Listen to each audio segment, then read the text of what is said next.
Now back to our other big story. FBI Director Comey dropping a major bombshell in the Clinton campaign, scrambling, really.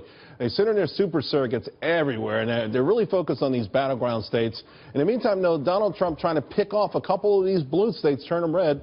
The billionaires of Michigan today were, in the Real Clear Politics polls, he's down by 7, but many insiders say it's probably a lot closer than that. Joining me now, Evan Siegfried, Van Hipp, and Ford O'Connell. Hey, guys, while we talk about this, I also want to talk about this breaking news on Paul Manafort. Listen, we all understand that he has long not been associated with this campaign, but you can imagine the mainstream media spin on this tomorrow, Van.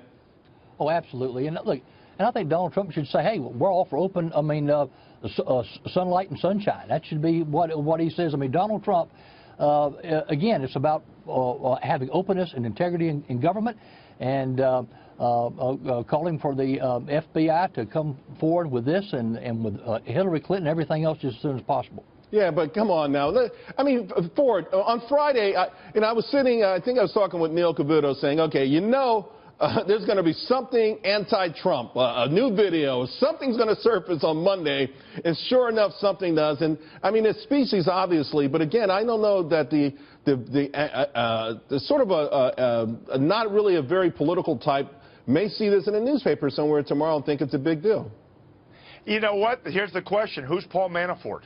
That's what voters are going to be wondering. Now, I know that there's certain Democratic media outlets that will keep pushing this and say, aha, we told you Trump had some ridiculous tie that we can't even connect the dots to Russia. And it's something the Democrats are going to try to use to even the playing field. But, you know, here is really the problem. Trump has the momentum. The Democrats are worried about turnout. The problem for Donald Trump really is Hillary Clinton's still on offense when it comes to the electoral map, and that's where we are 8 days out. And to be honest with you, Charles, neither of us know what the headlines are going to be 48 hours from now. No, but we do know tomorrow morning what they're going to be. Now, I tell you one, Evan, that won't be a headline is that John Podesta's best friend is in charge of the Uma Abedin investigation. That won't make the papers unless it's a small line near the obituaries. How do you see this whole thing shaping up? How do I see the Clinton? The news we have now and the bombshell from Friday. Well, I see the bombshell from Friday really haunting Hillary Clinton if she becomes president. I also see it taking shape that Huma Abedin might become the fall guy in this whole situation for all of these, the entire email scandal.